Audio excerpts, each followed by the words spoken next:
Olá pessoal, tudo bem? Vamos começar mais uma aula.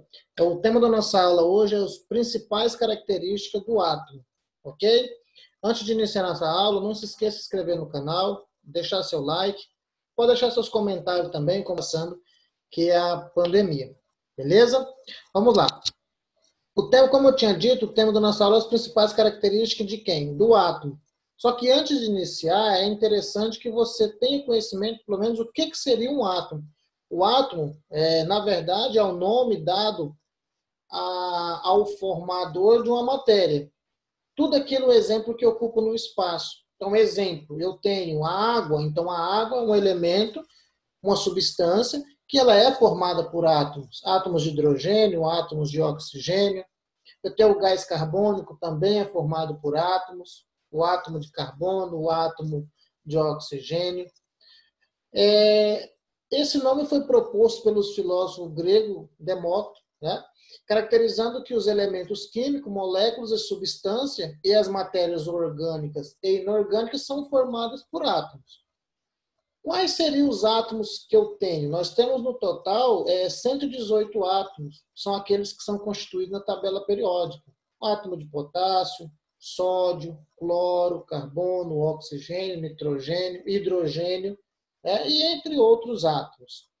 Em sua constituição, o átomo apresenta partículas, que nós chamamos aqui de prótons, nêutrons e elétrons, não sendo a menor parte da matéria. Todavia, sua visualização não é possível, por ser caracterizar uma das menores partículas existentes. Uma das menores, não, vamos dizer assim, a menor partícula existente que se classifica como átomo. E como que seria a estrutura desse átomo? Como você pode estar observando, a estrutura desse átomo, nós temos um núcleo, ok? Nós temos aqui um núcleo que fica no centro. Em volta desse núcleo, nós temos a eletrosfera, que são 7 camadas, ou seja, 7 eletrosferas. As camadas dos átomos nós vamos estudar nas próximas aulas, tá? E nessa eletrosfera são divididos a carga. Exemplo, na eletrosfera eu possuo carga negativa e, por sua vez, no núcleo desse átomo é formado por prótons e nêutrons. Para quem não sabe o que é um próton, o próton ele caracteriza a carga positiva do átomo. E o nêutron, claro, ele caracteriza uma carga nula, uma carga igual a zero. Então, vamos lá. Vamos recapitulando aqui. O átomo, a estrutura dele, no centro eu tenho um núcleo. Esse núcleo ele é formado por cargas positiva e cargas nula. Nós chamamos de próton, carga positiva e carga nula. Chamamos de nêutron. Em volta desse núcleo, nós temos a eletrosfera. No total, somos 7 eletrosferas, mas aqui eu estou representando apenas como 2. Nessa eletrosfera se localiza os elétrons. E o que seriam os elétrons? Os elétrons seriam as cargas negativas. Então, o átomo ele é constituído por 3 itens básicos. Primeiro, os prótons, carga positiva, os elétrons, as cargas negativas, e o nêutron, que é a carga igual a zero ou a carga nula. Em volta do núcleo, eu tenho a eletrosfera, onde se localiza os elétrons. Então, isso aqui, praticamente, é a estrutura do átomo. Como eu tinha dito, nós vamos ver agora a característica desse átomo. As características dos átomos, as principais características dos átomos são elas. Primeiro, número atômico. E o que seria esse número atômico? O número atômico, ele indica a quantidade de prótons. Olha só, ele indica a quantidade de prótons existente no núcleo. Vamos fazer uma anotação, né? O que significa prótons? Prótons, ele caracteriza a carga positiva desse átomo. Então, o número atômico, ele vai indicar para você qual é a carga positiva do átomo. Seja ela um exemplo, 10 prótons, eu tenho 10 cargas positivas. 11 prótons, eu tenho 11 cargas positivas. Ok? Como os átomos são sistema eletricamente neutro, quando ele quer dizer sistema eletricamente neutro, significa que o número de carga positiva é igual ao número de cargas negativa. Vamos repetir? Quando eu caracterizo um átomo eletricamente neutro, eu quero dizer que a carga positiva ela é igual à carga negativa. Um exemplo, eu tenho 10 cargas positivas, então eu vou ter 10 cargas negativas. Quando as duas cargas, tanto a positiva quanto a negativa, for igual, eu vou dizer que ele é eletricamente neutro. Então eu não tenho nenhuma carga maior do que a outra. Então as cargas são simultaneamente iguais. Ok? O que significa o átomo mesmo? O que significa, melhor dizendo, o número atômico? Lembre-se, número atômico ele indica a quantidade de prótons. E o que seria prótons? Carga positiva. Ok? Existente diretamente no núcleo. Veja os exemplos aqui. Ó. Eu tenho um exemplo, o cloro. O símbolo do número atômico ele é representado pela letra Z. Então, eu tenho aqui ó, Z. Todas as vezes que eu tiver Z, ele representa número atômico, que é o símbolo. Então, eu tenho aqui o exemplo. O elemento cloro. Z. O que significa Z? Número atômico. Então, eu vou dizer que Z é igual a 17. Se Z é igual a 17, então significa que o número atômico do cloro é igual a 17. E o que isso representa? Então, eu tenho 17 prótons. Eu tenho 17 prótons e 17 elétrons. Espera aí, professor, eu não entendi essa parte, porque você disse que o número atômico do cloro é igual a 17. Por que você está dizendo que o número de prótons é 17 e o número de elétrons também é 17? Então, vamos anotar, então. Pega o seu caderno, né? Pega o seu bloco de anotação. Então, nós vamos anotar essa parte aqui. Ó. Anote aí. Vamos lá? Número atômico é igual o número de prótons, que é igual o número de elétrons. Então, número atômico é igual o número de prótons, que é igual o número de elétrons. Se eu falar para você, exemplo, o cloro, o número atômico do cloro é 17, significa que o número de prótons dele também é 17 e o número de elétrons dele também é 17.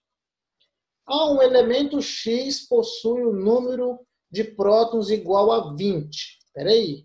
Eu disse que o elemento X possui o número de prótons dele igual a 20. O que isso significa? Lembre-se, prótons é igual ao número atômico e é igual ao número de elétrons.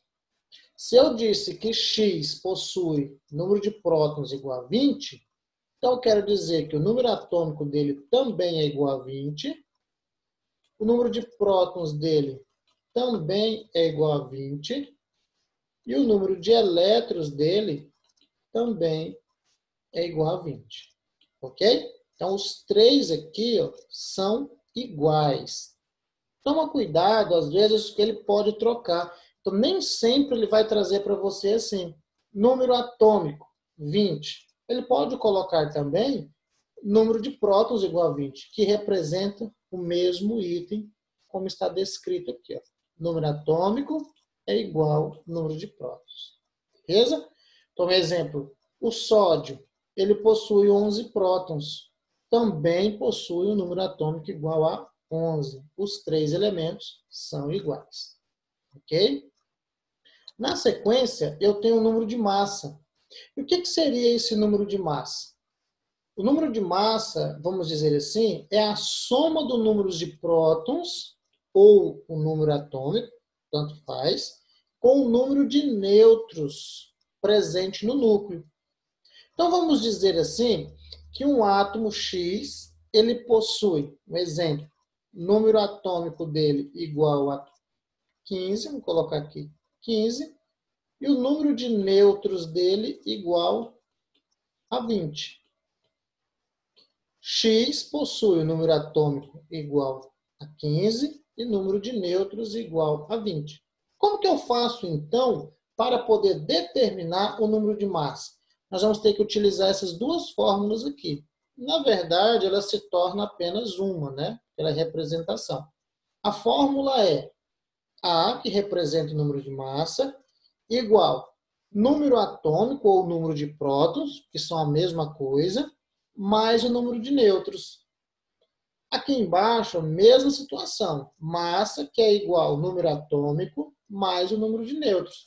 Lembra do exemplo X? O exemplo X, eu disse que o número atômico dele é 15 e o número de nêutrons é 20. Qual que seria a massa do elemento X? Lembre-se, sempre você utiliza esta fórmula. Para mim determinar a massa, eu vou pegar aqui. Ó. Qual que é o número atômico do elemento? O número atômico do elemento é igual a 15. Então, eu tenho aqui ó, 15 mais o número de nêutrons. Qual que é o número de nêutrons do elemento? 20. Então, vou colocar aqui, ó, igual a 20. Então, o número de massa do elemento ele é igual a 35. Opa, olha só. Vamos lá? X. Qual o número de X? Qual o número atômico de X? 15. Qual o número de nêutrons de X? 20. Qual que é a massa de X? 35. Então, sempre nós vamos estar utilizando essa fórmula para determinar massa, número atômico e número de nêutrons. Vamos colocar aqui para ficar mais fácil para vocês. Olha só. Essa fórmula, ela pode ser representada em três maneiras. A primeira, segunda e terceira, que representa a mesma fórmula daqui de cima. Quando eu vou utilizar esta fórmula? Quando ele pedir massa. Massa igual ao número atômico mais o número de nêutrons. Quando que eu vou utilizar esta fórmula, professor? Quando ele pedir para você o número atômico ou o número de prótons. Então, quando ele pedir Z ou quando ele pedir P, que representa o número atômico, ou o número de prótons, que representa a mesma situação. Esta fórmula, você vai utilizar ela quando você estiver procurando o número de nêutrons. Então, sempre utilize essa fórmula quando eu utilizo o número de nêutrons. Determine o número de nêutrons do elemento X. Utilizamos essa terceira fórmula. Determine o número atômico do elemento X ou o número de prótons. Utilizamos a segunda fórmula. Determine a massa do elemento X. Utilizamos a primeira. Ok? Como exemplo aqui, ó. Cálcio. Número atômico de cálcio, 20. A massa de cálcio, 40. Qual que seria o número de prótons dele? Lembre-se, número atômico é o mesmo número de prótons. Cloro. Número atômico, 17. Número de massa, 35. Qual que é o número de prótons dele? 17, que representa o mesmo elemento. E a massa desse elemento, ou o número de nêutrons, melhor dizendo? Para você determinar o número de nêutrons, basta você pegar a massa menos o número atômico. Ou seja, massa menos o número atômico. Igual está aqui, ó. 40 menos 20, 20. Massa menos o número atômico, eu vou descobrir o número de nêutrons. 35 menos 17, nêutrons igual a 18. Bem, pessoal, trabalhei com vocês agora o número atômico e o número de massa. Logo na sequência, eu vou trabalhar com alguns exercícios com vocês e dar sequência ao conteúdo. Aguardo vocês no próximo vídeo, ok?